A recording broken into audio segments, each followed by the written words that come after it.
वंदे मातरम। बंधु, आज का विषय है आरक्षण। चूंकि समय समय पे इस पे काफी चर्चा भी होती रहती है और संघर्ष का केंद्र बिंदु भी बना रहता है।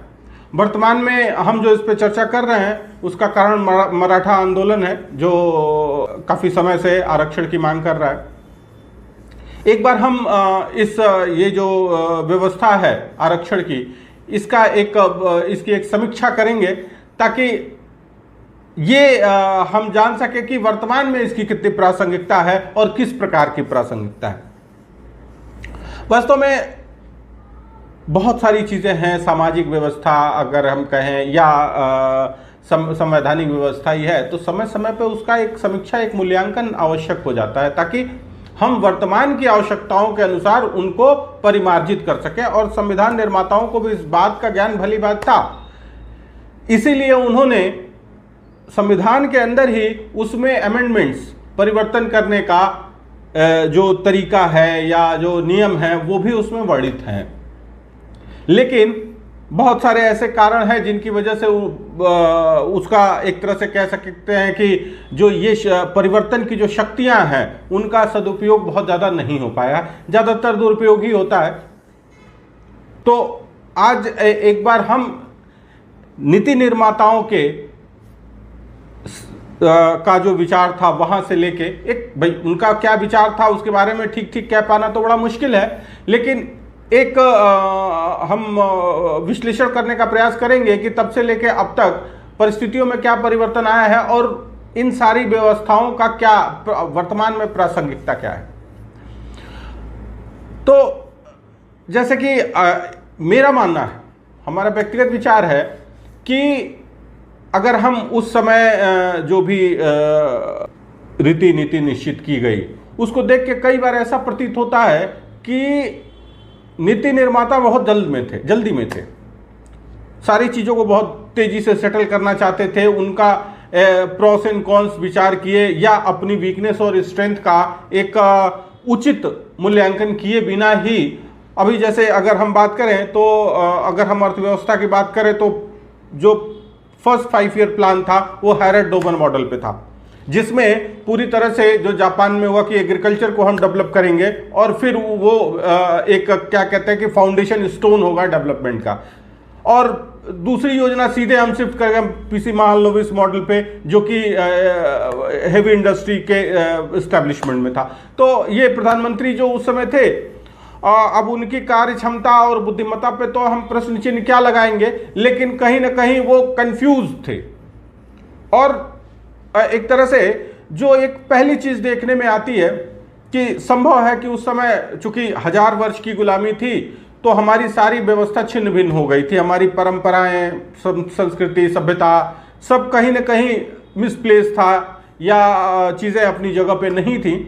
तो उसको यथा स्थिति या यथा स्थान स्थापित करने में थोड़ा सा समस्याएं तो आई ही होंगी, और इसलिए व्यवस्था बनाने के उद्देश्य से चीजों को बड़ा जल्दबाजी में किया गया। तो ऐसा प्रतीत होता है कि कहीं ना कहीं जल्दबाजी तो थी, और इसी को ध्यान में रख के उन्होंने चीजों में बदलाव कैसे किए जाएं, अमेंडमेंट्स कैसे किए जाएं, इसके लिए भी समुचित व्यवस्था रखी। एक और बात जो ध्यान में आती है कि जो नीति निर्माता थे वो कहीं ना कहीं एक हेजेमनी रूल के अंदर थे, मतलब मानसिक रूप से वो गुलाम ही थे। क्योंकि हमारे प्रधानमंत्री की खास बात, उस समय के तत्कालीन जो प्रधानमंत्री थे उनकी खास बात ये थी कि वो कहीं अगर किसी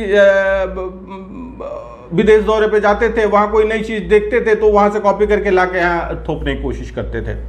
और ये बहुत जगहों पे देखा जाए, यहाँ तक कि अगर हम संविधान की बात करें तो संविधान में कुछ भी ऐसा नहीं है कि उस समय के संविधान निर्माताओं ने कुछ नया सोच लिया हो। उन्होंने नया भी नहीं सोचा और अपनी जो परंपराएं थी, अपनी जो पहले से चली आ रही व्यवस्था थी, उसमें से भी किसी चीज को इन लोगों ने अडेप्ट नहीं किया, उसमें संविधान में कहीं उनको स्थान नहीं दिया। ज्यादातर ना, बल्कि पूरी की पूरी जितने भी प्रावधान किए गए वो सारे के सारे कहीं ना कहीं से नकल किए गए थे। उस समय एम के गांधी ने एक बार कहा था कि ये जो हम कर रहे हैं ये कोई बड़ा अच्छा, मतलब एक बड़ा ही कोई बहुत रैशनल स्टेप नहीं है, एक बौद्धिक ये संकलन नहीं है जो हम कर रहे हैं, क्योंकि सभी जितने भी देश हैं, जितने भी राष्ट्र हैं, सबकी अपनी स्थिति परिस्थिति है, वीकनेस स्ट्रेंथ है। तो वो जिस रास्ते को फॉलो करके आगे बढ़े हैं या विकसित हुए हैं या विकास किए हैं, वो फॉलो करके हम भी विकास कर लेंगे, ये कोई ज़रूरी नहीं है। ये इसके बारे में हम निश्चित रूप से नहीं कह सकते, क्योंकि सारे देशों की, सारे राष्ट्रों की अपनी स्थिति और परिस्थिति होती है। लेकिन चूंकि गांधी का आज़ादी के बाद कोई बहुत इंपॉर्टेंस रह नहीं गया था, इनफैक्ट अगर हम बात करें तो सिविल डिसोबीडियंस मूवमेंट के बाद ही उनका कोई रेलेवेंस नहीं रह गया था। शुरू के 3 आंदोलन उनके सफल हुए थे, सिविल डिसोबीडियंस तो वो वापस क्या लेंगे, वो वैसे ही खत्म हो गया था, और भारत छोड़ो आंदोलन में उनका कोई रोल था नहीं। तो कहने का तात्पर्य यह है कि ठीक है, उन्होंने अपने विचार रखे, विचार वो काफी हद तक प्रैक्टिकल थे। लेकिन चूंकि जो पहले प्रधानमंत्री थे उनके दिमाग पे पश्चिमी सभ्यता का चश्मा पर लगा हुआ था, और अपना कुछ चिंतन मंथन उनका था नहीं, उनको कहीं ना कहीं से कॉपी करके ही लाना था। तो वो उसी को श्रेयकर समझ रहे थे और उसी को लाके थोपने में ही उनका पूरा विश्वास था। तो कहने का तात्पर्य यह है कि ये कहीं ना कहीं एक गुलामी जो मानसिकता थी उसी को आगे बढ़ाया इन लोगों ने, कुछ नया या कुछ अपना करने की कोशिश नहीं की। तीसरी चीज जो अगर हम कहें तो ऐसा लगता है कि दूरदर्शिता का बहुत ज्यादा अभाव था। ये आने वाले समय में इवन संविधान लागू होने के 10-12 साल बाद ही पॉपुलिज्म, एक जो पॉलिटिक्स है, एक मतलब राजनीति का असर काफी गिर गया, और एक अपीजमेंट पॉलिटिक्स, पॉपुलर पॉलिटिक्स जिसको कहते हैं, उसका युग शुरू हो गया। चीजों का जो व्यवस्था थी, मिली थी या बनाई गई, वो उसका दुरुपयोग होने लगा, और कहीं ना कहीं राजनीतिक हितों को साधने के लिए उसका दुरुपयोग काफी लार्ज स्केल पे हुआ। अगर हम कहें कि अशुद्ध राजनीति का दौर उसी समय से शुरू हो गया था, और चीजों को, व्यवस्थाओं को ठीक करने का प्रयास न करके उसको समय के साथ धीरे धीरे और बिगड़ता ही गया, और उसको नियंत्रित करने का प्रयास नहीं किया गया। तीसरी चीज एक और अगर हम कहें कि इसमें दूरदर्शिता का अभाव इस वजह से भी कहा जाएगा कि हमने जो व्यवस्था उस समय बनाई आज़ादी के समय, ये हम अगर आरक्षण के परिप्रेक्ष्य में बात करें तो इस व्यवस्था पे हमने एक कहते हैं कि स्ट्रिक्ट रेस्ट्रिक्शंस नहीं लगाए थे कि ये व्यवस्था कब तक, भाई किसी का पैर टूट जाता है तो प्लास्टर लगता है, तो उसका एक समय सीमा होता है कि भाई महीने भर प्लास्टर रहेगा, 2 महीने, जीवन पर्यंत प्लास्टर पे तो कोई नहीं चल सकता ना। अगर किसी को जीवन भर प्लास्टर पे रखा जाएगा तो वो उसके जीवन के लिए भी बोझ होगा, और जिस परिवार में रह रहा है उस परिवार के लिए भी बोझ हो जाएगा। तो कहने का तात्पर्य यह है कि अगर कोई संविधान में जो प्राविधान किए गए आरक्षण के, वो एक तरह से स्पेशल पर्पज व्हीकल था जो कुछ उद्देश्यों की प्राप्ति के लिए शॉर्ट टर्म में लागू किया गया था। तो कहीं ना कहीं नीति निर्माताओं की यह ड्यूटी थी कि वो एक स्ट्रिक्ट गाइडलाइन और टाइमलाइन निश्चित करें जिसमें इन सब चीजों को होना था, और इसका समय समय पर एक कहें कि एक मूल्यांकन, समीक्षा भी होते रहना चाहिए था कि अब इनकी कितनी प्रासंगिकता बची है, जो नीति निर्माताओं ने नहीं किया। एक और बात अगर हम कहें कि भाई अभी देखिए 75 साल से ज्यादा हो गए, ये व्यवस्था अगर प्रोडक्टिव नहीं है तभी तो नए नए समूह मांग कर रहे हैं, क्योंकि अब उनको लगता है कि भाई हमारा विकास नहीं हुआ। दूसरी तरफ जितनी जातियां कहें या जितने लोग इस व्यवस्था के अंतर्गत रखे गए थे, उनमें से भी कोई बाहर आने के लिए तैयार नहीं है, तो इसका मतलब किसी का विकास ही नहीं हुआ। 75-80 सालों में जो व्यवस्था अगर एक पॉजिटिव एटमॉस्फेयर प्रोड्यूस नहीं कर पाई तो उसकी प्रासंगिकता क्या है, इस पर विचार होना चाहिए। और हम ये नहीं कहते कि इस तरह की कोई व्यवस्था नहीं होनी चाहिए, बिल्कुल अगर कोई समाज में पीछे रह गया है तो उसको आगे लाने का प्रयास होना चाहिए, लेकिन इसकी आड़ में कहीं ऐसा ना हो कि उन लोगों का भरण पोषण राष्ट्र कर रहा होगा, भरण पोषण कर रहा हो जो अक्षम है। अभी जैसे एक नई व्यवस्था थोप दी गई कि भाई अब EWS कोटा आ गया। अब जो सवर्ण है, कथित सवर्ण है, सवर्ण, क्योंकि अगर हम अपनी परंपराओं की बात करें तो उसमें अवर्ण जैसी कोई चीज नहीं है। ये सवर्ण और अवर्ण ये राजनीतिक डिस्टिंक्शन है, लोगों ने अपने राजनीतिक हितों को साधने के लिए बांटा हुआ है। क्योंकि जो अगर हम अपने संस्कृत सभ्यता की बात करें तो उसमें सभी के सभी सवर्ण ही हैं। 3 प्रकार के गुण बताए गए, सत्व, रजस और तमस, और तीनों के अनुसार जो है रंग होते हैं।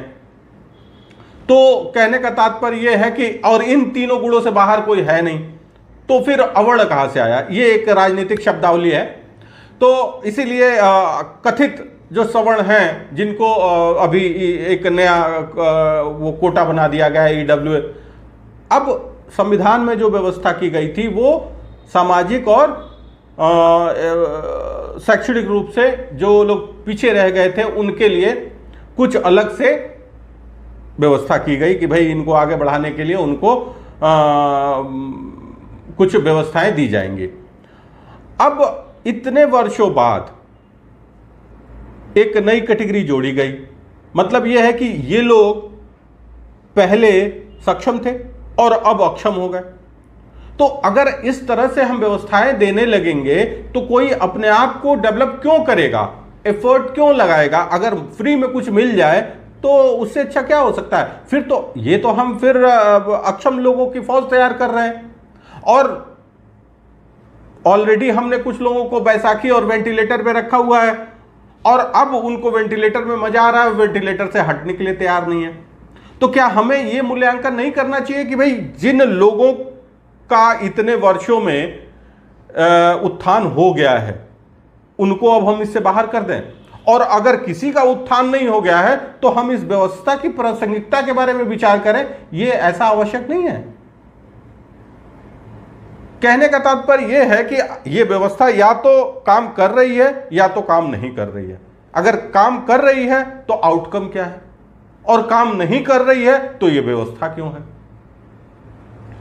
एक और बात जो मुझे लगता है कि ये जो शब्दों का चयन हुआ, वास्तव में ये जो रिजर्वेशन या आरक्षण की व्यवस्था है वो हमने अमेरिकी संविधान से लिया था।